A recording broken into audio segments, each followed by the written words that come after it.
Jumper. Commence countdown. 5, 4, 3, 2, 1. The Transformers, more than meets the eye.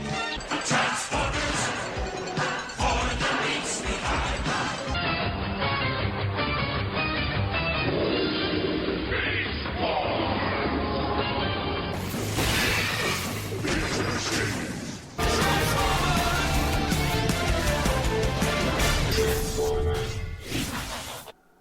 Hello and welcome to the 15th episode of Transformers ToyCast, brought to you by the GeekCast Radio Network. I am TFG1Mike, and I am joined by General Tekno. Hello.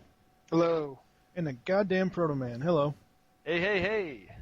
And before we get into the toy discussions, we do have some news as far as the podcast stuff goes. Our supposedly, quote-unquote, second contest where we were going to give away a single disc, More Than Meets the Eye, Shout Factory, Transformers 25th Anniversary DVD, which is the first 5 episodes of G1, no one entered the contest.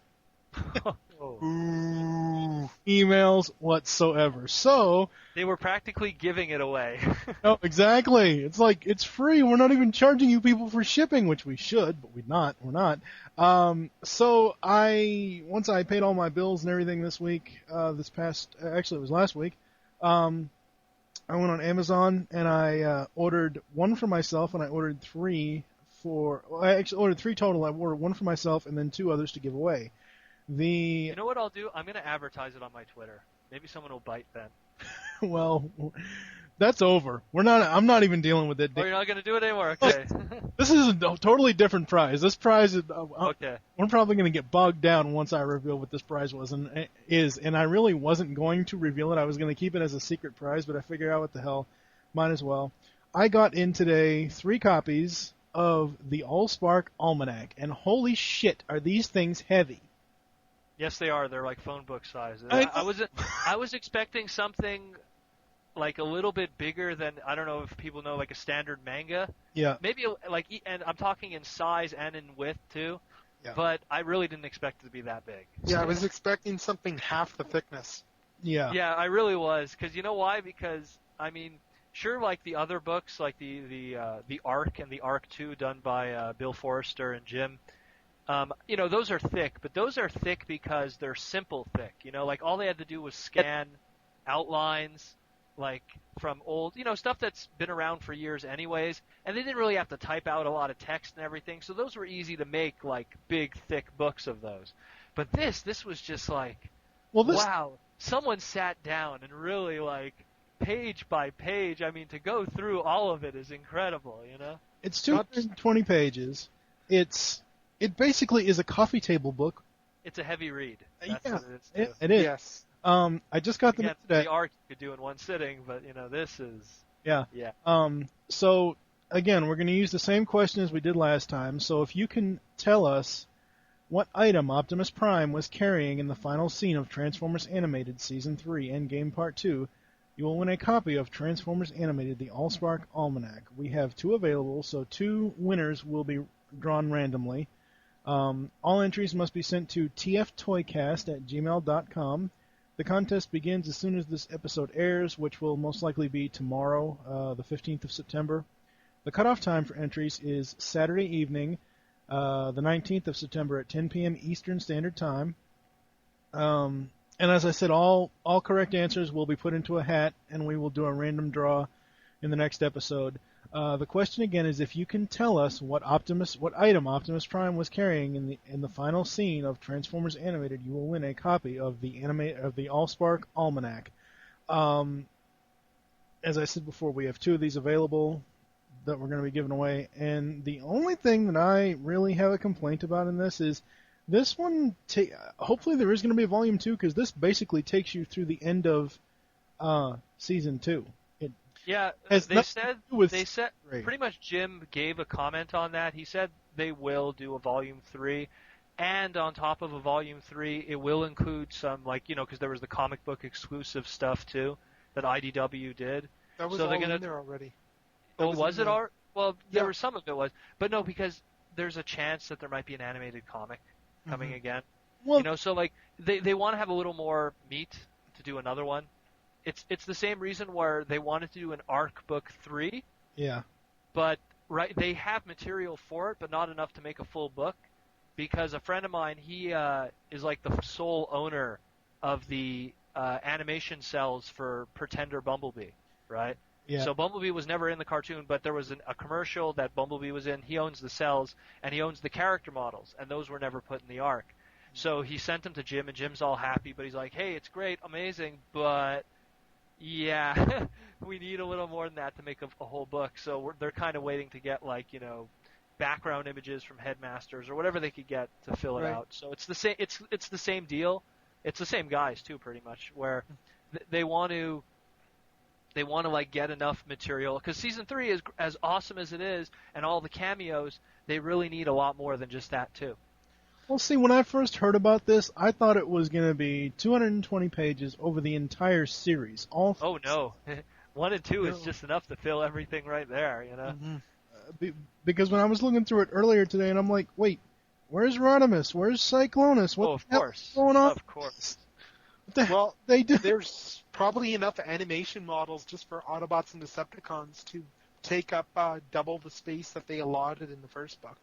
Oh yeah, well see, clearly if Derek wants to get on board and really like also include his April Fool's stuff that he included, like the Botanica and everything, and like if give us some extra with that, like here's alt mode too, Yeah. and then like write a story for it. Hey, that's great. Then we could. I mean, I'm pretty sure already they considered that to fill pages. Yeah. Hell no, maybe even an animated Vangelis page. God knows what but. Oh, he'll love that. With his alt mode, which is a camera or something. I don't know. But what, or subtitles. Who knows? Yeah. Either way. I know there was joking going on Twitter with Wyatt regarding a bit of a discussion that's been creeping up regarding the Afterburn character from the UK comics, and Wyatt was basically like, yeah, I'd have to redesign this guy completely if I wanted to get him to work, so. Yeah. Yeah, well, I know for sure we're going to get the season 3 characters in some kind of almanac form. It's just right now they want more meat, and everyone's screaming animated. Everyone wants more animated. Who knows? Maybe even because whatever that new series is that's going to come up, maybe they'll just do season 3 animated and season 1 of whatever that new series is. Who knows? But he says we will get it in one shape or form or another. Yeah. It's the same. It's kind of the same answer with the last animated toys. We'll get them. Don't worry. Just we have to figure it out. Or who knows? What would be ultimate is just to do half the book with that, and then do half the book that's like half the book is just like a graphic novel or something. We'll see. Yeah. Again, Yeah. It's a good book. I think that one of the neatest touches, I'll just touch on this very quickly, that some people on the Allspark, the forums noticed, is apparently they've been translating all the cyberglyphs that were in the book. As just an aside, I guess Sorensen and Forster were among those who actually originally translated them back on Beast Wars. Yeah. So they put cyberglyphs messages all throughout the book. And Chris McFeely on the Allspark has been translating these and finding all kinds of different references from all facets of pop culture hidden in these. So, yeah. Overall, I think it's a good thing. I think it's a good book. I understand they want to end up making more money with a volume 2, but when I first heard about this, I thought it was like the complete guide to Transformers Animated. This was like the end-all, be-all guide to the entire show, and now that I've looked through it and there's no season 3, I'm kind of actually disappointed in it, but just overall with the content that it does have, I do enjoy it. Well, it's more that it's like you could be disappointed, but at the same time you should almost be like happy with how much they were able to do with, and it only being season 1 and 2. And it only being $20, I would have paid double for this book. Yeah. Oh yeah, clearly. I know I would have. I've spent easily $60 on some Japanese source books that were, number one, I couldn't read them. So I was paying $60 for something I couldn't read, but I was just buying it for the colorful pictures, and on top of it, it was a lot smaller. Yeah. Like a hell of a lot smaller, maybe 50, 60 pages. So I need to be clear. I'm not saying that I'm disappointed with the content that's in there. You were just expecting a complete one. Yeah, exactly. Well, here's one thing I do guarantee, and they did this with the ARC. They released part 1, they released Part 2, and then they released the omnibus of Part 1 and 2 together. When that Part 2 comes out, if you don't buy it, wait a little bit. I'm sure they're going to do an amalgam of the two together down the line. Yeah. And then they put extra stuff in the omnibus, apparently. Yes, they do. Yes, they do, because the ARC... I've got ARC the omnibus, so... Yeah, the ARC omnibus has extra stuff in it. That is correct. Yeah. So that's the prize for this contest. Again, it is the same question as last time, and I'll go over it again at the end of the show. The other thing I wanted to bring up is we were talking off air before we started this about how to box and mail stuff from wherever you are. I just got I ordered something off eBay about a month ago, and it just got to me today.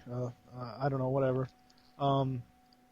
And it came in a Nestle drumsticks box, like a ice cream cone box thing. I'm like, what the? When the mailman handed it to me, I'm like, okay. I just looked at it like, what the hell is this? Mailman delivers ice cream now. Exactly. Come and get your ice cream. Come and get it. Yeah. And the other thing I wanted to bring up, Protoman went to FanX, and you had a really bad voice or actor Experience, I guess you would call it. Yes. I have lost all respect for this actor now. I don't care what kind of, mythos he's been in, because he doesn't even acknowledge one of the most important roles that he's done, bastard. Take it away. Well, I don't want to say I didn't enjoy myself at Fan Expo. I think Fan Expo was an amazing experience. I had a great time. And again, I did meet a lot of amazing voice actors, which made the experience incredible. I met Scott McNeil, who, I don't even have to explain who he voiced in Transformers. And he's always a pleasure to talk to and hang out with, and he always hangs out with everyone. I met Lee Tokar, who a lot of people don't know is Beast Wars Ravage. He was there. He was a great to talk to. I met Brad Sway. Brad Sway, who is the voice actor of Kicker from Energon, when I was in line and then I finally got up to him and got him to sign a Kicker lithograph I brought, he was like, wow, really? Everyone tells me how much of a shit job I did on that role. So I liked it that he was aware of how bad a job he did. And then I told him, oh, don't worry, man. No one ever likes the dub of animes anyways, And then he's like, yeah, everyone hates my Death Note stuff too. So it was cool to meet him. I met Len Wynn, who was he did a whole bunch of G1 episodes. Wasn't he Wolverine's creator? He was, of course, yes. He was also the creator of Wolverine and Legendary and the comic book scene of Marvel.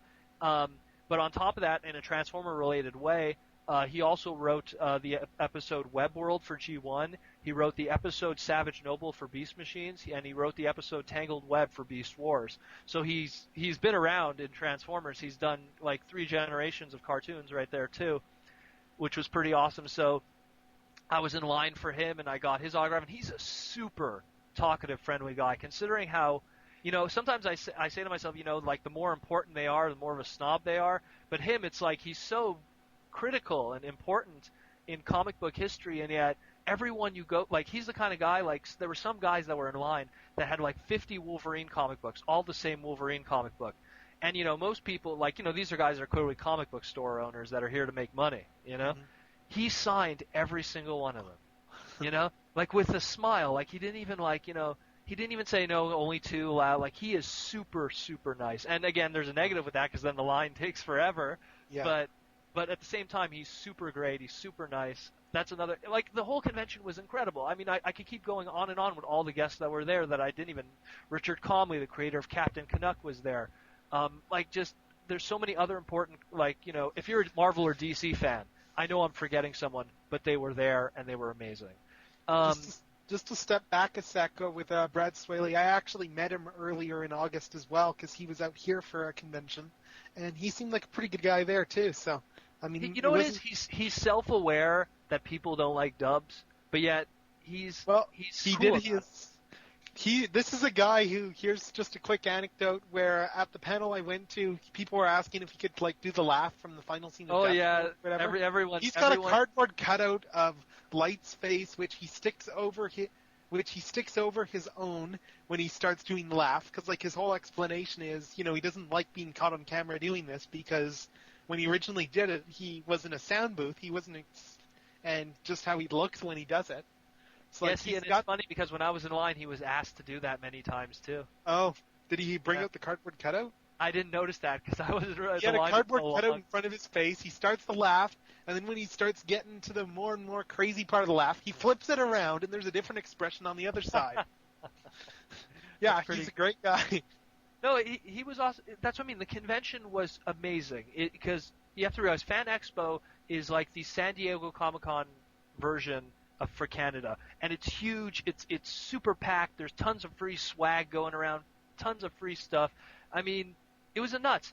And before I get to the voice actor that I met that kind of like ruined my Saturday, so to speak, I also got to meet some Hasbro designers because they were there too, and they brought with them only 15 of these Hasbro sketchbooks that were like these like super exclusive sketchbooks with all these animated designs in them that never happened. That was an amazing book, and they only gave it out to like really important people. And so right away, TFCon staff got all 15, you know? So, like, it was just, and like, oh my god, when I got that book, I was like, oh, you know, like I was holding it like it was a BotCon exclusive or something, you know? Just like, going off the one page that we saw, I would love to get my grubby little hands on that. It's insane, that book. Like, I was showing like 2 pages, but it was just like, there's a huge section, there was like stuff showing G.I. Joe versus Transformers stuff they were brainstorming that never happened. Like Roadblock coming with Hound. You know, like just sketches of like how it would work out, you know? And it was like, it's mind-blowing. It's like the animated stuff before it was confirmed to be animated. Like they had, like the idea of Prowl in animated was designed with the concept that animated didn't exist, like the style. So he was done in like a G1 style, or I guess a Galaxy Force Cybertron style. There's a few of those in the Almanac, so like the Magnus sketch, that's awesome. Yeah, some of those were included in the Almanac, but a lot of it wasn't. Like, again, like the Season 3 characters, so it's just, there was so much of that, and that was a great book, too.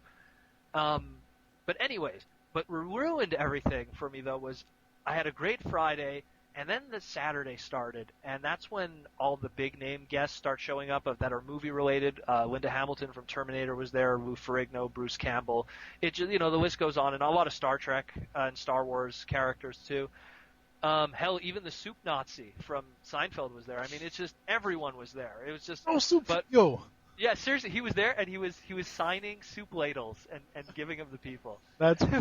I know, it's crazy. I actually have a story about, even though I wasn't at FanX, my buddy Mike Dodd from This Week in Geek was there, and apparently Bruce Campbell walked by them and complimented Mike on something, but Mike completely ignored him. Oh, man. Of course, he'd regretted it later. Really quick, I'm not meaning to interrupt the story flow. Go ahead. Apparently, I was just checking Twitter because I have my phone on vibrate so it doesn't make any sound, and Shout Factory posted some sad news. Apparently, just came across the news, rest in peace, Patrick Swayze. What the hell? Really? I don't know if it's true or not. I don't know. That's sudden and weird. Yeah, very sudden and weird. 2009's the year of dying celebrities. Ain't that the truth? There's been there's probably been at least like 10 big names that have died this year. Since the beginning of summer. Just like in pop culture and politics and stuff. That, but just in like the last 4 months, not just even 2009 as a whole, just the last pretty much all summer long. Right. I just mean 2009's like the year of killing people. Yes.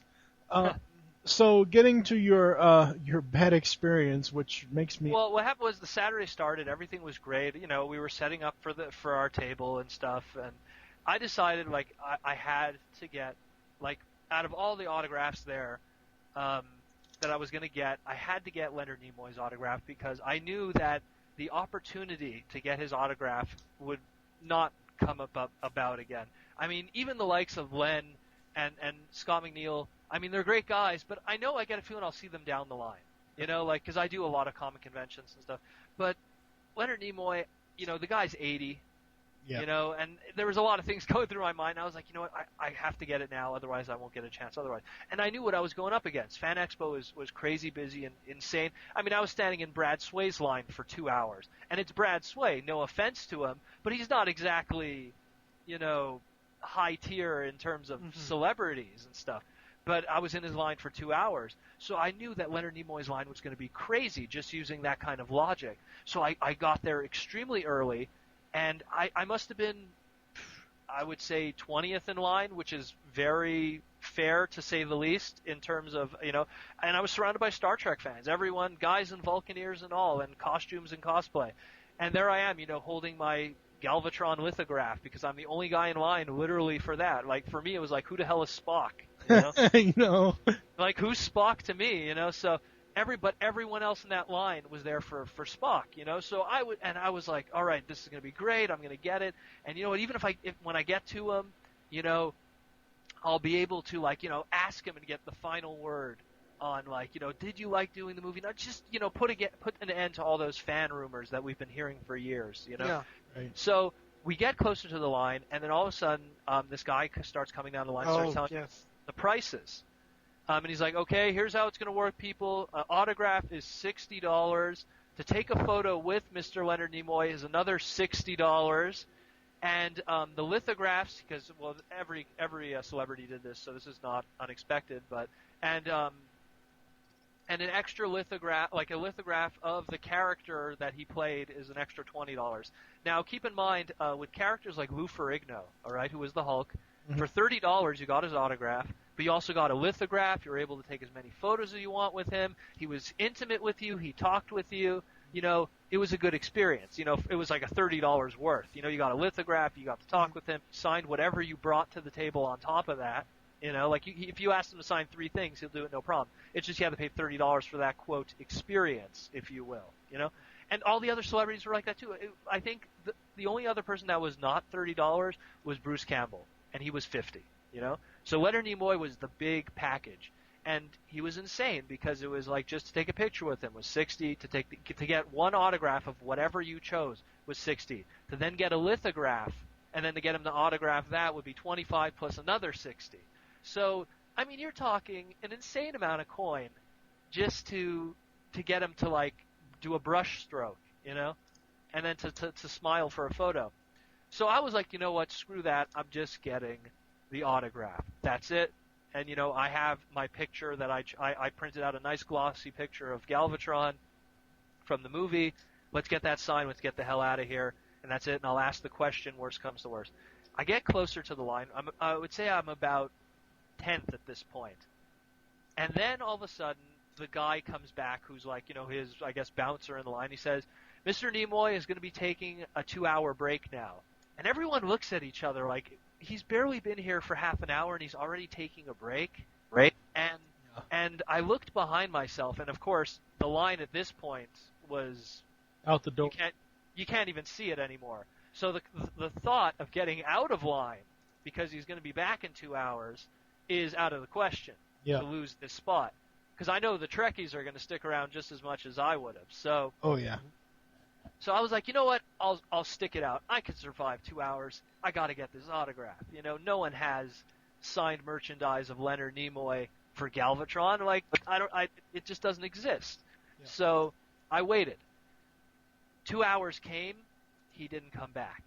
And then everyone's, looking at their watches, getting kind of angsty. 2.5 hours have passed. He's still not back yet. And then everyone's like, what the hell's going on?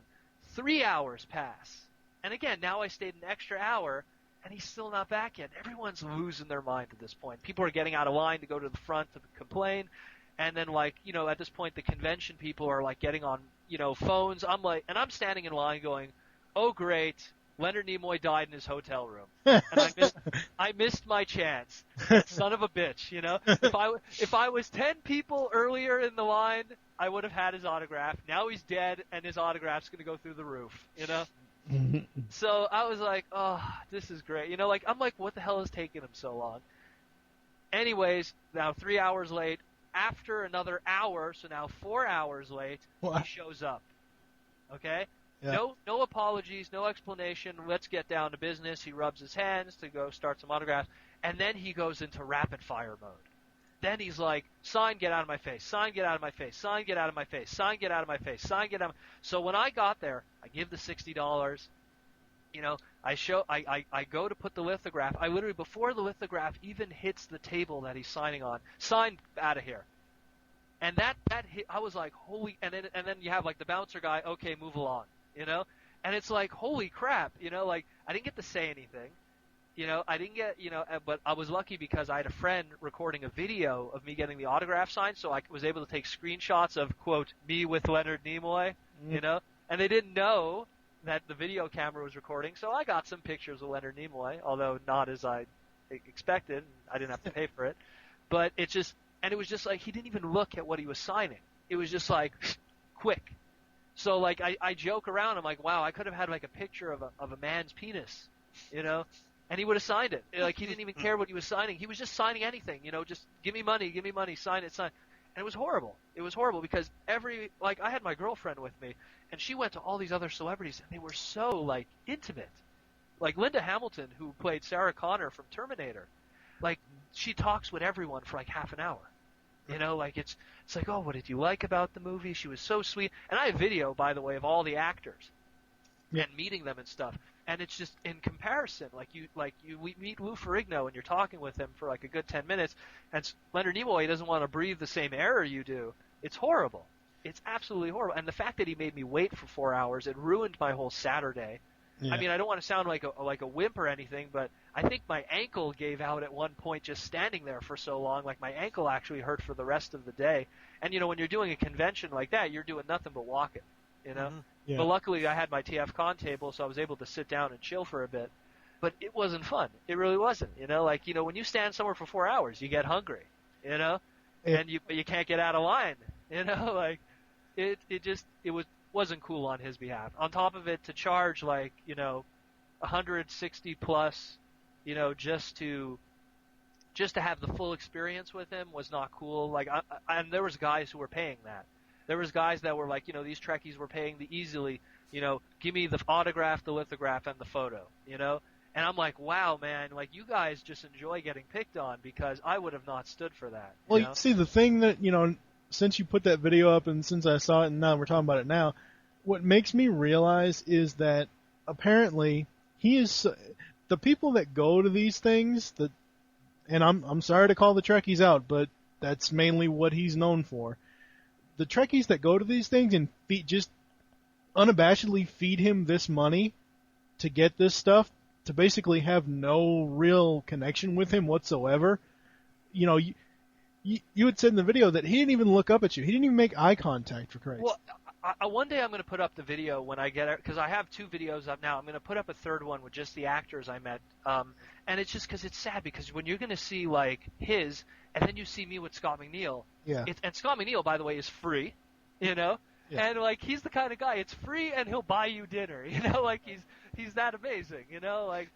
Well, and then there's Omega's Prime on TFW, who last year at the convention he went to, he showed him his Waspinator custom, and then this year he gave him the Waspinator custom with he made a custom that had a missile launcher in the head so that you could shoot the head off. Oh, yeah, I saw. Okay, yes. He gave that to Scott McNeil. So. I was there when he gave it. Yeah, like the head pops off when he pushes a button. Yeah. Mm-hmm. Yeah, I saw. Yeah, he was in front of the line with me. I saw that one. Yeah. Well, now that you've told the story and I've seen the videos and everything else, it just makes me think that all these damn Trekkies that put all this money into fucking Star Trek make people like him act that way. Look, William Shatner's the same thing from what I was told. Well, he's the same kind of attitude also, which is a shame, because it literally is. It's bad. It's bad karma. I don't even know how to put it. Like, I don't know how a person could get so much love from a fandom. And again, I'm not part of the Trekkies, so I don't expect that kind of respect anyways. I'm here for Galvatron, not for Leonard Nimoy. Right. If it could have been Sue Blue at the end of that line. If it was her who did Galvatron, then it would have been her. I wasn't there for Leonard Nimoy. Yeah. Right. Yeah. Like if he never did Galvatron, I would have just ignored him the whole convention. Yeah. But that's just it. But all these Trekkies who are there and they're dressed up and they pay like $160 for like the full package, and he did nothing for them either. Like, me, he brushed off like nothing, but he did the same for all the other ones too. That's horrible. That's really horrible, because I've been to TF conventions, I've been to comic book conventions, and where you have people like Yoke, who saw the guy who was cosplaying as the girl who was cosplaying as Perceptor, and he came up to her and he thanked her and he signed her costume and everything, because that's like, a connection, with the creation or the art that you've done in a fan. Where him, people are dressed up as Spock, and he doesn't even care, you know? Yeah. Where to this person, it could be the biggest moment of their life, you know? And I guess he doesn't give a shit about that. It's a real shame because, again, going back to all those other actors I met or all those other voice actors or artists that I met, they're also endearing and personal. And him, he's just so cold. I mean, I heard even Bruce Campbell was amazing. You know, there was just no one else that was like that. It was just him. Yeah. Well, you know, that's what happens when you get spoiled by your fans and you just don't care about them. It's like, and it's interesting too because since I've put up that video and since I've made it publicly known about this happening, I put it on my Twitter. I've yet to get any flack from any Star Trek fans. A lot of them were kind of like, "Yeah, that's just how it is," you know. And I'm like, "Wow." But that wouldn't be how it is, though. Like, imagine if Peter Cullen gave the finger to the entire fandom. You know, no one would like Peter Cullen after that. You know. But Peter Cullen's like fuck you guys, you know, like no one would like Peter Cullen after that. Everyone would hate him. But see, he wouldn't do that though.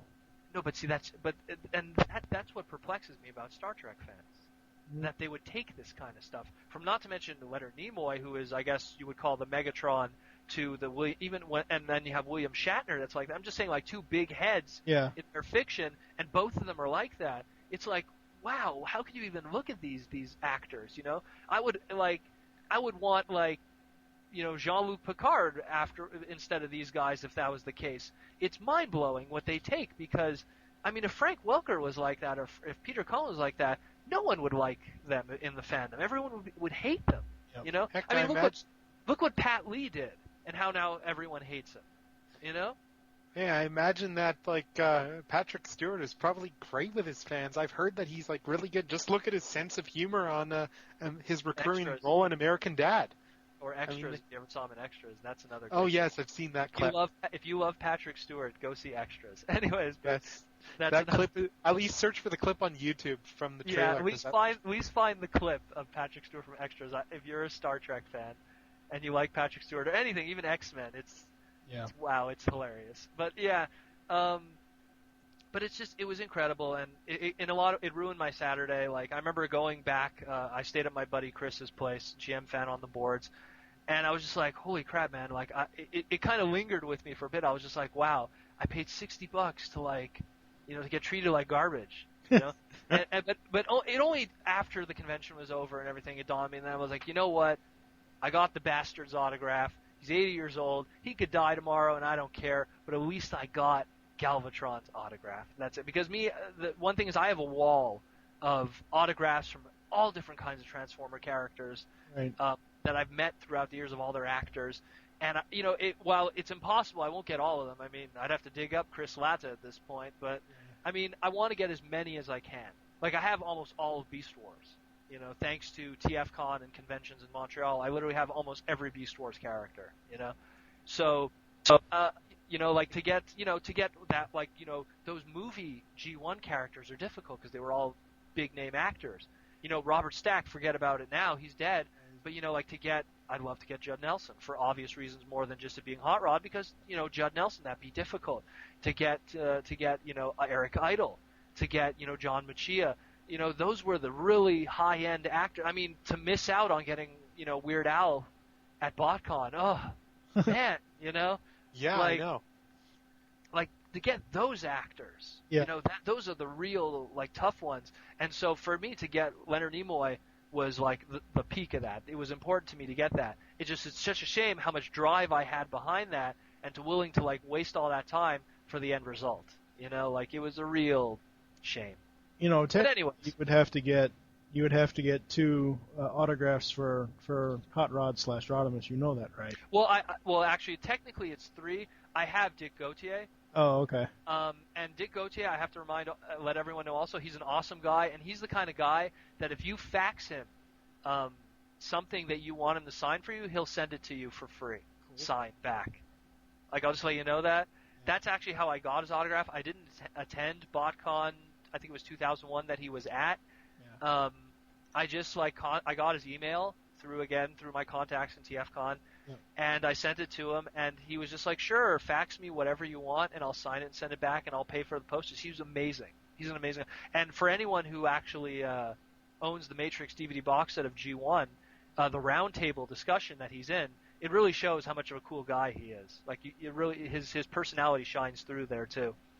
And well, Judd Nelson is just, he's a more, I guess you could call him a B-list to A-list celebrity, so he's a little more difficult to get. But who knows? Opportunity might knock, and I'll get that chance.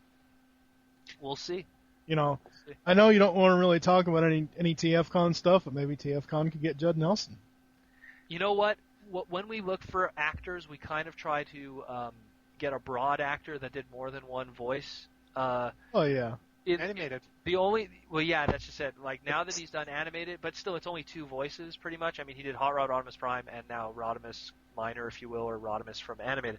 Where usually when we get an actor for TFCon, we could try to get someone that, either if he did do only one role, it's got to be the role. It's got to be a Bumblebee. Like, but even then, I'd call Hot Rod that. Well, you know what? To some people, they don't see it like that. That's the problem. I mean, who did more Hot Rod material, Dick Gautier or Judd Nelson? That's the problem. Yeah. Yeah. So it's the same thing. Like, even though Leonard Nimoy, is associated with Galvatron, it's Frank Welker that did more Galvatron. So we would want Frank Welker more. It's more material. Like when we got Dan Gilvezan, sure, he did Bumblebee only. I think he only did Bumblebee, and I think Scamper from season 3 for Metroplex. Yeah. But I think that he only did like 2. But the thing is, he was Bumblebee. Yeah. So we were able to overlook all of that. Where when you have Michael Bell, at least you have a whole cast of G1 characters. Even with Greg Berger, he'd done a lot of voices. Oh yeah, exactly. Greg Berger, who yes, sure, he was Grimlock, but he also did Outback. He did Skyfire, Jetfire. He did Torque, which was the computer from one of the episodes. He did a lot of different characters too for G1. So it was nice because at least in his case, you got a mixed bag. Same thing with Gary Chalk. With Gilvezan, we got Spider-Man, I guess. Well, yeah, that was another thing too, because we had the 80s Expo that year. We also had, some 80s characters that he did too when he worked for Hanna-Barbera and Viacom. So, I'm just putting this out there. I don't think anybody would actually put this together, but technically, Frank Welker could have his own convention dedicated to him. Oh, of course. What about Charlie Adler? It's the same thing when we had Michael Bell. He told most of his stories were his days with Hanna-Barbera. Yeah. And then you realize how much he's done too. He's a part of Scooby-Doo. He's a part of the Harlem Globetrotters. He's a part of all kinds of Flintstones episodes. So, I mean, a lot of especially the older guys from G1, they're very seasoned. They did before they jumped on the Sunbow train and they were doing a lot of TF and GI Joe. They were doing Hanna-Barbera. They were doing Looney Tunes stuff if they got chances. So they have their own histories, and it's very those are guys, those are stories. Those are guys you want to, if you're at a convention, get them to tell a couple of stories. Those are the stories that stick with you. Oh, yes, right. Let me tell you. So I think we're going to go into a break really quick because this has been a almost 40-minute discussion on just general stuff, and then we're going to get into the toys. We'll be right back.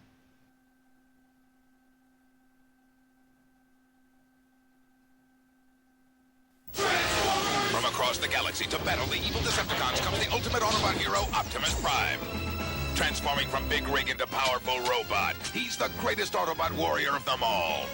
With a hidden battle platform, twin rocket launchers for double the damage, and a light and sound power pack for real battle action. And when Optimus talks, I am Optimus Prime, the Decepticons will run for cover. Transformers! Transformers Generation 2. Optimus Prime is all you see here. The Transformers, more than meets the eye. Autobots wage their battle to destroy the evil forces of the Decepticons. The Transformers, more than meets the eye. The Transformers, robots in disguise. Attack the Autobot commander! Call in a Decepticon leader! Transformers, more than meets the eye. The Transformers, from Hasbro. All right, Alright, we're back, and I am going to go first, because I can. I'm the boss. I run this show. I recently got Revoltech, Megatron, and Rodimus, and I'm going to talk about Rodimus more than Megatron. First off, I've never had Revoltech figures before, and the images show them larger than what they actually are. I've got Rodimus here, and I've also got my Shattered Glass Rodimus just for a comparison. Revoltech Rodimus comes up, his like wings come up to about where Shattered Glass Rodimus's wheel is on his arm. So technically, these are not even close to deluxe size. They're about 3.5 inches shorter. My main issue with this figure was the hands. He comes with like 4 other hands that you can interchange. Well, one of the nubs is stuck, and the hand actually broke. And for some odd reason, every time I went to go, because the Revoltech figures are supposed to be superposable, every time I went to pose him, his legs or his arms would just completely come out of the joint. So I'm not too, even though I am a Rodimus fanboy, I'm not too thrilled with this figure. I like it much better. I mean, as far as Revoltechs go, I don't have any of the Transformers ones. I've got Gurren Lagann ones. The only trouble I've had is the fact that Gurren Lagann's sunglasses, on the original figure especially, they were glued onto a chest piece which was removable, which you could swap out for a piece without the glasses. And the glasses, they break easily. Well, and the other issue with Rodimus, I haven't noticed this on Megatron. Rodimus's waist, like where his chest is and his torso, it's very movable. Like it's on a swivel almost, even though it doesn't swivel unless you're actually playing with it. Which, whatever. I don't really care. And eventually I'll take a pair of pliers and get this other piece of plastic out of his left arm so I can put his other gun hand in there. Overall, I've had a bad experience with this toy. I'm not saying anybody else that would want this is going to. The other thing, some of the Revoltech figures come with stands to put them in like high-flying poses. Mm-hmm. Rodimus's, it's very, very, very horrible. Really? His plug, where the stand goes in, it's right in the middle of his ass crack. That's pretty much the same with, I think that's standard for Revoltechs. All my Gurren Lagann figures I'll explain all of that afterwards. Yeah, but it just doesn't seem right. It just doesn't. When I put this thing in the stand, when I first got it, I'm like, oh wow, that has got to be really uncomfortable. Well, what do you want? They're an asexual robotic race. They can pleasure themselves in multiple ways. God, this episode just took a drastic turn. Well, it's rated explicit, so. Yes, yeah, that's true. So, but I don't know. I think I was more disappointed with the fact that these figures weren't as large as the pictures lead them to be. I think, or maybe I was just overestimating what they actually are. Honestly, I can't recommend this Rodimus to anybody. I just can't, because of all the issues that I've had with him.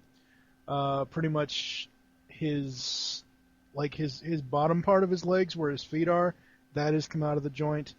His top part of like the leg where you're up, like below or above your knee, that joint has come out. The forearm joint has come out. The actual shoulder joint has come out. I mean, the arm. I mean, they just, when you're trying to pose them, it just pops out of place. Maybe I got a bad figure. I don't know. These came mint in box, so it. Well, I'll explain all of it after, because it is a possibility of quality control. I'll get into the whole thing with Revoltech and stuff that's similar to Revoltech. It's a very Japanese thing. I'll explain it all after you're done. Overall, I like him, I guess, but it's not one of my favorite ones. He's probably actually going to go back on the shelf, like behind my DC Universe figures, actually. That's pretty much all I have to say about him. I don't know, it's just weird. And actually, you can put because the peg on the stand adjusts itself, you can move it up to where it looks like he's on an operating table. I'll have to take a picture of this later and post it on Twitter or something. So, go ahead with the history lesson, Protoman. Well, the thing is that Revoltech as a whole, not just Transformers Revoltech, but the whole line in general, it was created to kind of be this cost-effective way to get Soul of Chogan figures. And for people who don't know what Soul of Chogan is like the superposable, articulated, multi-part, insane, metallic, robotic line. And it kind of only catered to like Evangelions and Gundams and a lot of super robot stuff. But it also was extremely expensive. We're talking about $180 a figure easily, and that's a little crazy. So, yeah. And then what happened was Bandai then created a line called Fixed Figuration, which was the same idea, a little smaller, not metal this time, tons of parts again and everything, but now it's $60 a figure. And really good paint jobs and everything. And again, it's still $60 a figure, so it's not exactly for every market. Then they got around to what was called the Revoltech line. And the Revoltech line was now the cost-effective. You have to keep in mind, these figures in Japan go for about the equivalency of $12 to $14. Okay? Like when we pay for them, we kind of get the markup and the shipping and everything. But they go for about, 12,000 to 14. Excuse me, they go for about 1,200 to 1,400 yen, which is the equivalency of American of $12 or $14. And they're really cheap. So considering the amount of parts you get and everything, and the stand and the paint and the joints and everything, it's about on par with the budget against quality issue. That's why you kind of get hit or miss. I own, again, no shock here, I own 4 of these Revoltech Rodimuses. And I have had varying quality in joint looseness and problems here and there on each different one. So it's not shocking that you could get one and one sucks and the other one doesn't. That being said, the problem with the hands there, where you're losing pegs and they're getting ripped off from the hands and getting stuck in the joint holes, that has been a common problem in Japanese action figures since the beginning. It's just that we as Americans started finally getting these hand-swapping toys and everything, where the Japanese have had these for years. And the secret, pull, don't twist. That's all I'll say. See, I did pull to get it out, his regular hand. I did pull it to get it out, but it didn't come out all the way. Yeah, the thing is that you have to pull, and even though you pull and it's not working, keep pulling. I know it's like it's an insane amount of strength that's required to pull these out, and it's like you feel like your arm's going to like jolt back and elbow something, but you have to do it that way, because if you twist, you end up creating a friction that damages the rubber. I have, again, prior to the Revoltech figures, Transformers had a very similar idea, which was the Mega SCF PVC line, which was these 6-inch multi-posable non-transformable Transformer figures, which they did Rodimus, they did Hot Rod, they did Optimus, they did Megatron, Star Saber, Starscream. They did a multiple amount of characters, and they were the exact same idea. Multiple different hands, changeable heads, the whole thing. And same thing with those. If you put in a head and you twist it instead of pulled, you're going to lose that peg. It's going to melt off into the peg. And that's happened to my Rodimus figure, one of them. And I learned my lesson from that one, and the same applies to all the others. The aesthetic of the figures, well, we all know where the aesthetic of all these figures came from. These were all based off of the Dreamwave designs, the bloaty Pat Lee kind of design of Dreamwave. So that's why, this figure is supposed to be Hot Rod, and it kind of has a very small spoiler and a very interesting look to it, to say the least. But it's Pat Lee's design of Rodimus. So that's why he also has that very weird shape. Part of the reason also why they shrunk down the spoiler, I think, is because a problem with Rodimus toys since the beginning is that you lose shoulder articulation if you have a big spoiler. Right. So if you have a small one, you could do a lot more of those crazy, what is it called there? Poses. Johnny Woo double guns blazing, shooting poses and stuff, like that they show on the box. Oh, yeah. Like, that's the whole point of that peg thing, to do all those like flying in the air, blasting poses. I mean, it's cool. It's a good figure. I will agree it's not the best figure, but usually when the Japanese do this kind of stuff, you expect those kind of problems to come with it. Again, if they did this figure in a Soul of Chogan line, then you'd be like loving it. because they put a lot more money into it and thus quality. Revoltechs are cheap. The Mega SCF PVCs were about the equivalency of $8 to $10 when they were sold in stores in Japan. And then we got them, for like $15 when they were sold in the aftermarket in America. So, part of the problem is that they're cheap figures. Not to say that they're shitty figures, but they're cheap in production and thus in terms of quality. If you buy a Revoltech of like one of the, Mazinger or Avas, and you're shocked by how bad the quality is, well, you had an option. There was a lot of other Ava figures of bigger quality and plastic you could have bought of the same, end result. Where with the Rodimus, I guess we're kind of angry because we don't really have much choice when it comes to show accurate, gorgeous, standalone, non-transformable TF figures. So it's a little different, I guess. Yeah, I don't know. The other thing is he's comparing him to Megatron again. Megatron's in the other room, but I looked at Megatron a lot more than I did him at first. Megatron's more shiny than he is. Well, Megatron and Optimus were made early in the Revoltech line before they got the concept settled, if you will. Where Rodimus came, or Hot Rodimus or Hot Rod, he came with Starscream, in that case, if you will. Right. And that's when they started getting sloppy with the paint jobs, and they started again, when the line first launched, they had an idea, and they kind of put some attempts and quality into those ideas. But as the line progressed and there was more and more figures, you have to keep in mind this is not just Transformers, it's Gundams and Avas and super robots and any kind of mecha. It's all one designer. Yeah, and it's all the same guy, Yeah. So he's just belting this stuff out, and then it goes straight to now that there's multiple molds, the molds are painted rather quickly to get onto the next mold, where when it first started out, there wasn't a lot of molds. They were kind of putting a lot of effort to sell this line. Well, look how nice it is and articulated, Where as it progressed, obviously the quality went to hell. Yeah. The only other one I forgot to mention is there's also there's the Ultra Magnus, which was a Wonderfest exclusive, which was a white Optimus Prime repaint that came with the exclusive shaking hand, extra hand attachment, where you could have him shaking hands with Optimus Prime, which was kind of cool that they included that instead of it being just a straight up repaint. Right. And then if you want to be really anal, because this line again has all different kinds of robots from all kinds of different lines, the Valkyrie from Macross is included in this line also. So if you pick it up, you paint all the black spots red, you got Jetfire. And I actually did this myself. I actually commissioned a Gundam model painter in Montreal to make it into Jetfire for me, and it looks dead on like G1 Jetfire if he was a Revoltech figure. So if for you Revoltech collectors, if you want to add one more Transformer, pick up the VF 1S Macross Valkyrie and paint him into Jetfire. Cool. Yeah, that's pretty much all I have on Revoltech Rodimus. Why don't you go next, Protoman? I know this is unprofessional, but I have to go somewhere just really quick, so I will be right back. Go ahead, Take it away. Well, my choice this time around, I'm going to be doing Human Alliance Sideswipe.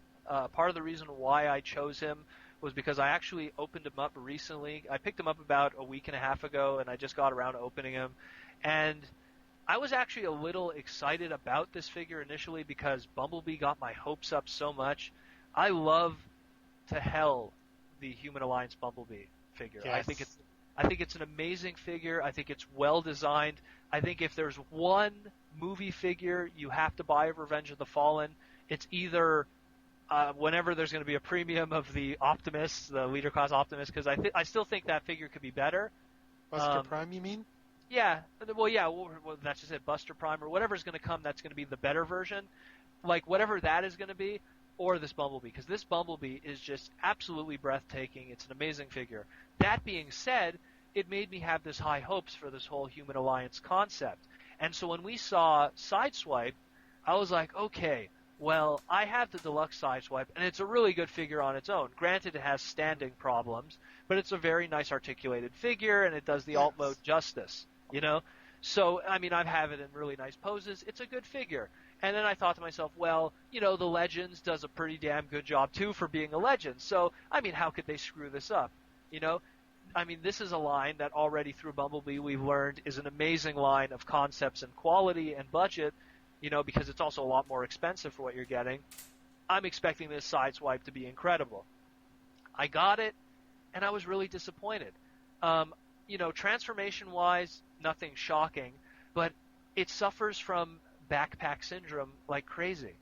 A lot of pictures that you see of the Sideswipe, already you kind of go, oh, it doesn't look as good as the Deluxe. Mm-hmm. But if you ever saw pictures of this toy standing sideways, you're going to get like the Universe Cheetor syndrome, where you're going to be like, oh man, what the hell is going on back here? It's not as bad as Universe Cheetor. Universe Cheetor is bad. This isn't nearly as bad. It's not nearly as bad as Universe Cheetor, but it's that same vibe, where also, it's like... Go ahead. One thing I'll say as well, that a lot of the earlier pictures we got of the figure where he didn't look nearly as good, the legs looked pretty horrible in a lot of the earlier pictures, but really in the early ones they weren't actually extended all the way. And in person, the actual, though it's hard to tell in pictures, I think the backpack helps obscure it a bit, but the legs are actually in a fairly good scale to the figure. Well, I'm not saying it's a horrible figure. It's just I think I've set I was too excited. I guess my anticipation was way too high for it. I was expecting okay, here is now the perfect Sideswipe figure. Mm-hmm. But then I guess it dawned on me that when you mess with the Deluxe figure, you're like, okay, well, I guess there was no place for the cockpit with this one, where they had to have the cockpit gimmick for Epps, what I do appreciate about this figure over the Bumblebee is that I think the only flaw with the Bumblebee one was the seats and where they had to go. So they were kind of hanging off his arm. Although, again, the beauty is that you could kind of mold it into a way where it's kind of part of the alt mode of the robot mode rather than it just be seats hanging off of his arms. And there are those pieces that hang off the actual CGI model. They're not as pronounced on the CGI model, but they are there. Yeah, so it's kind of like, they get away with it, at least with the Bumblebee, where this one, dealing with that cockpit was very difficult for this toy. And it I don't know, I was really expecting a lot more. In this case, where the Human Alliance Bumblebee is clearly the best movie Bumblebee toy ever made, period, mm-hmm. without question, no one argues it.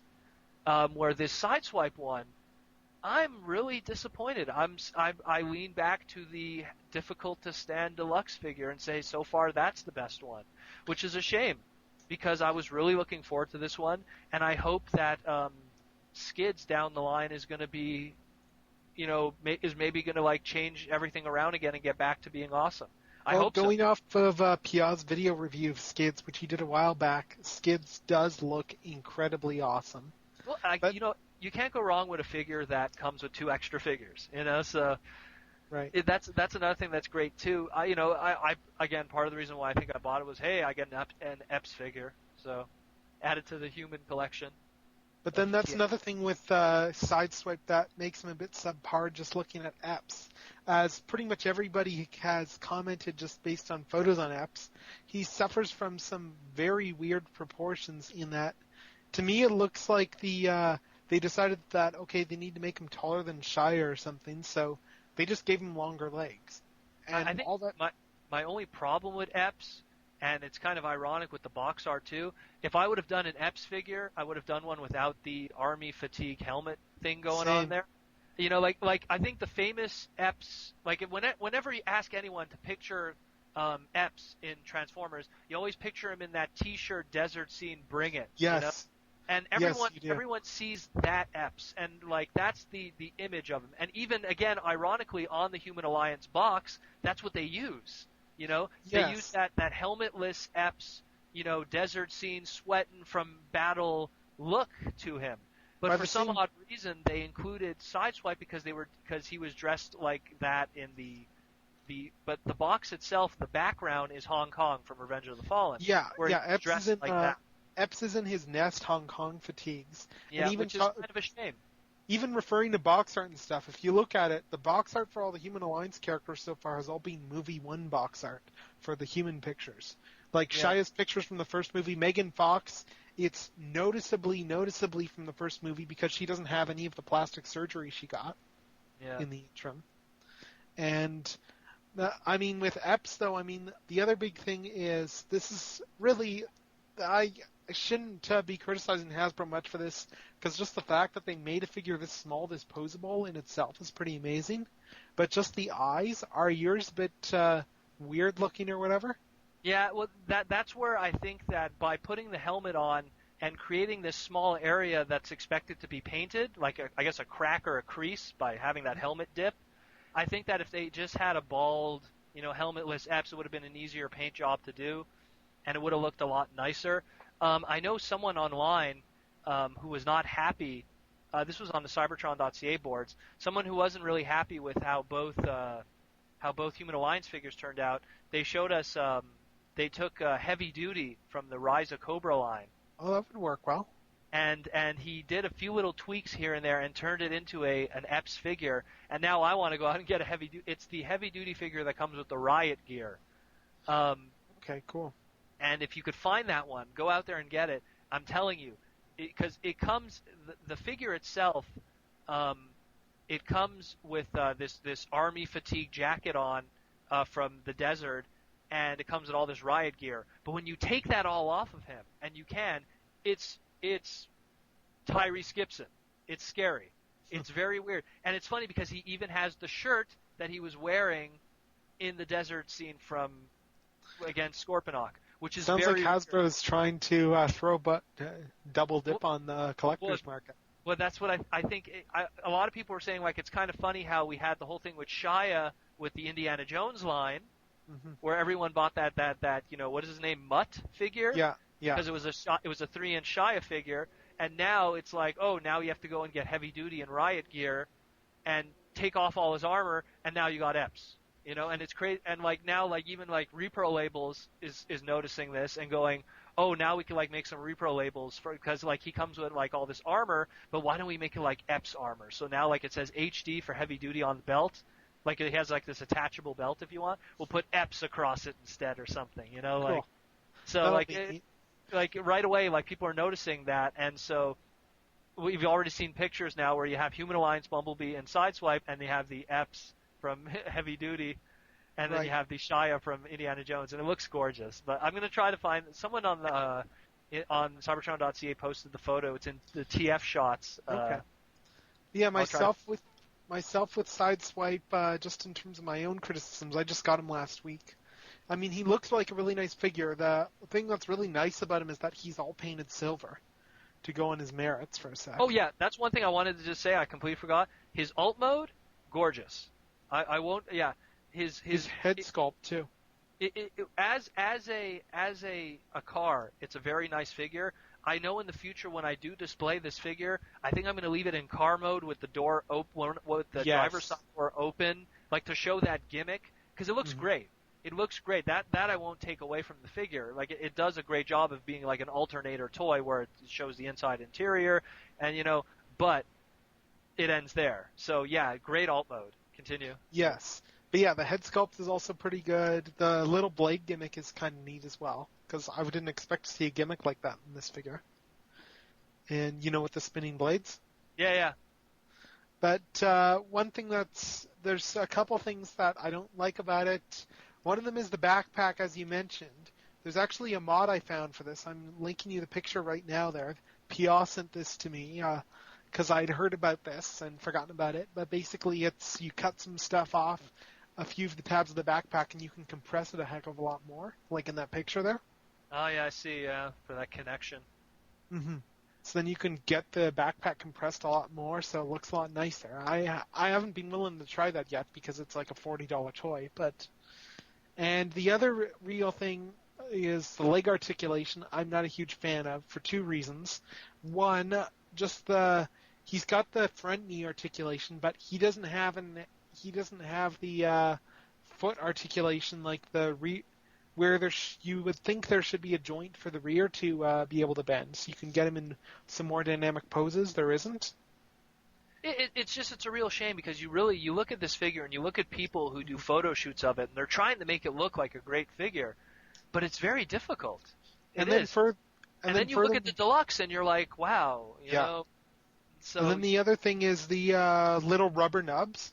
Like on the deluxe, those are really well implemented, as people who have the deluxe can tell you. They're really it's really clever how they're thought out. They work really well in the deluxe. On this, the rubber is too stiff to actually allow for any poses. Now, I also know there's also kind of a fix on this. There's someone on TFW who's actually who actually took these pieces. He made a mold of them, and he's actually casting some of these with smaller rubber, with not so stiff rubber. So they allow for much more posability with the legs. Because the legs would be a lot more posable if it weren't for those pieces. Definitely. And there's some people that have even just snipped them so that they can get proper leg posability out of them.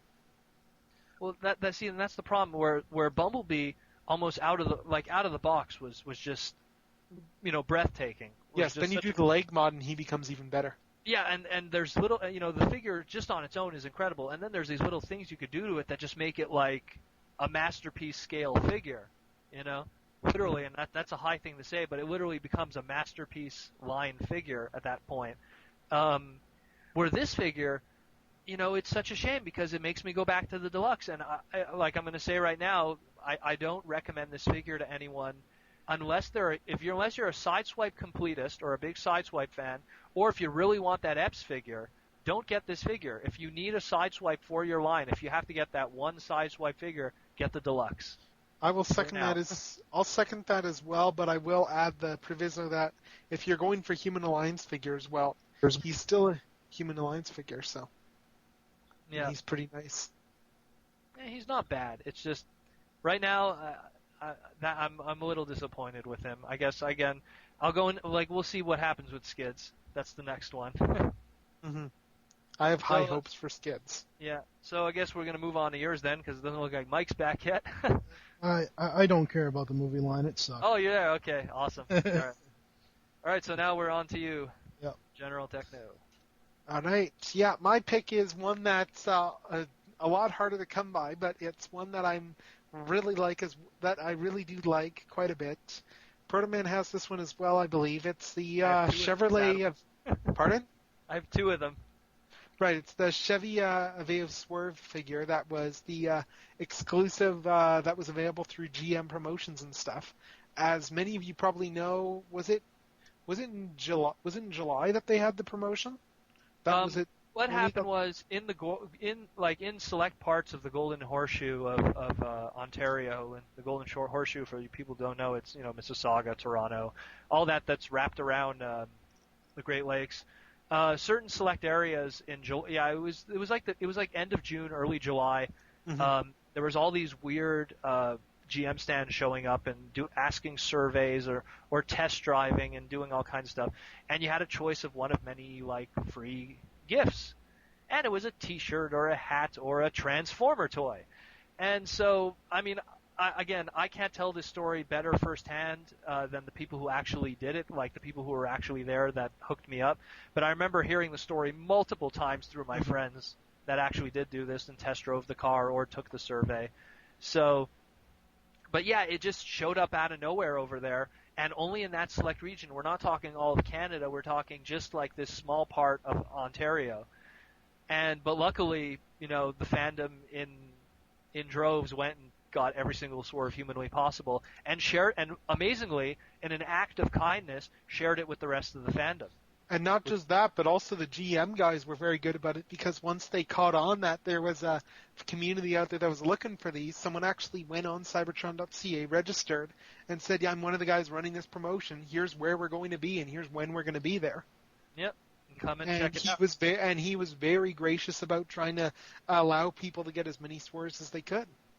Yeah, that was what was really cool about it, was that in the end, a lot of the Canadian fandom and some select members that were below the border, who were buddies with us, managed to get this extremely elusive figure. And by elusive, I mean, I don't know, the history of this figure is so bizarre to begin with.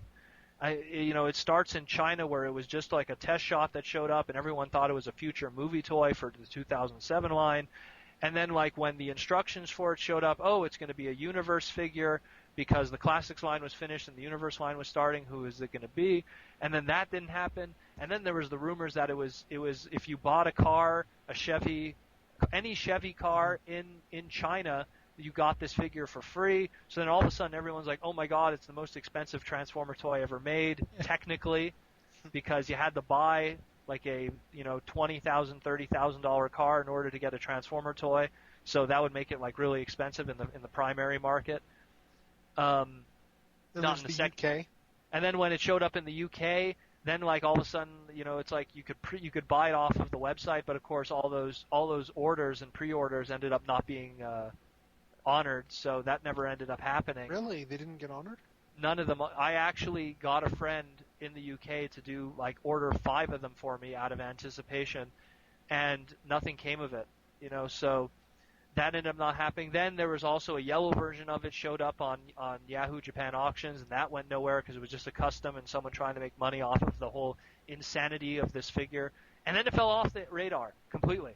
So like what ended up happening, 100 of them pretty much got into the fandom or so through weird, through crazy eBay auctions or weird Chinese stolen bootlegs, and then it disappeared. And then it shows up in Mississauga and in Toronto and wherever, and it was just incredible. And so now, at least a lot of Canadians have it. I know you're one of them. I'm one of them. Yeah, so, it's a great figure. I had relatives out, a lot of relatives out in Toronto. I kept putting it off, but finally the last week I sent out an email request asking if anyone could pick it up for me. I paid shipping to get it, which was ended up being about the cost of a deluxe or so, just a bit less. So I got a pretty good. So really, I got paid. And you got something that's more or less a limited run of like say an e-hobby figure. Yes. Because if I had to make some numbers up here that were pretty understandable, I would say there's only about 1,000 out there. That sounds about right. Because the GM guys said they only had about 1,000 from that factory that were given. Mm-hmm. They didn't know how many they had, but they had about 1,000. So. Right. Yeah, as for the actual thing, first to talk about the actual figure, vehicle mode, I'll start with that. Vehicle mode is really nice because of it's a good reproduction of the car, I guess, from the looks of it. And, well, it's got a lot of really good paint apps. I mean, like, it's got gold for the Chevy logos and stuff. Those are all painted. The door handles are painted, which is, you never see the door handles painted. I think even the gas cap was painted on this thing. Really, they put a lot of paint apps in this thing. It's like more detailed than you usually get with like a deluxe figure in terms of the paint apps in vehicle mode. Not just the little ones that you don't normally see these days. I mean, it had painted wheels, it had painted doors, it had painted headlight. Yeah, the taillights, just looking at these now, the taillights are actually painted, and they're painted with yellow as well as red on them. So. Cool. Yeah, it's a very weird figure because to this day, we don't really know what was the true story behind it. We don't really know why it was made. We don't really, even when Hasbro was asked in 2008 what was the story, no one that was at that panel was able to give a straight answer. We weren't too sure, I think the original intention was it was going to be some kind of, dealership exclusive that just kind of fell through because GM was going through all the problems. That's my opinion, was that after the movie and, they were like, okay, we got to capitalize on the movie and make this figure and everything. But I think then all the financial problems started happening and the dealership started closing down, that kind of all started to fall through, and they were a little less focused on getting a toy out as a car dealership than, keeping themselves in business. There's another Hasbro Q&A coming up. That's always a possibility to ask. Oh about. Yeah, well, we're always trying to figure out what that is, but that's the problem was at BotCon, everyone that was at the table, and it was the head guys, no one was able to give a really good answer because they weren't too sure either because of everything that was going on during that summer of 2009, Right. GM was going through the worst of the worst at that point, so I think there was no way in hell to get an answer from GM. I think GM would be the only one that would be able to give us that answer. Maybe a marketing exec or something. Right. And then the transformation itself, it does a lot of things which I'm amazed that we haven't actually seen a lot of this in the mainline toys in terms of just some of the way it transforms. Like the legs, for instance. The legs are one of the coolest bits about the transformation, just in how they transform. It doesn't look like it would still have a knee articulation the way that because you've got like the back of the car behind the leg, but in fact it does. Yeah. And then furthermore, like on the back, just as a really neat touch, the windshield folds down and covers the back. Like a lot of figures nowadays have there will be a lot of figures that have open backs and stuff, but this one, it actually has a piece that goes down and covers it like an armor panel. You never see that on these figures. It works so well. Yeah, it was definitely a different twist on the whole, front end becomes chest idea. Mm-hmm. It was a really different take on it from years and years of Jazz and Prowl ideas, if you will, and less so. It's a very good take. Yeah, it's a good change. I know already people now within my little circle here who have managed to get multiples of these because we're greedy bastards. Some of them are actually considering customs now, like what they're going to be doing with this mold. Again, I know it sounds horrible to do this to the figure, but I know one person is planning to do a RoboCop custom. I'm not going to show up one day on Radicon. What about an Autotrooper? Autotrooper, the head would be perfect for an Autotrooper. We'll see what comes of it. Right now, I have two because I wanted to have one open and one still in the baggie, like sealed and everything. But so I'm gonna, we'll see what comes down the line. But like, it's one of those figures that it's kind of a shame that the mold is out there, but yet maybe one day we'll get a repaint of something. Right. Maybe, who knows? Just wondering, did yours come with instructions or? Yes, it did.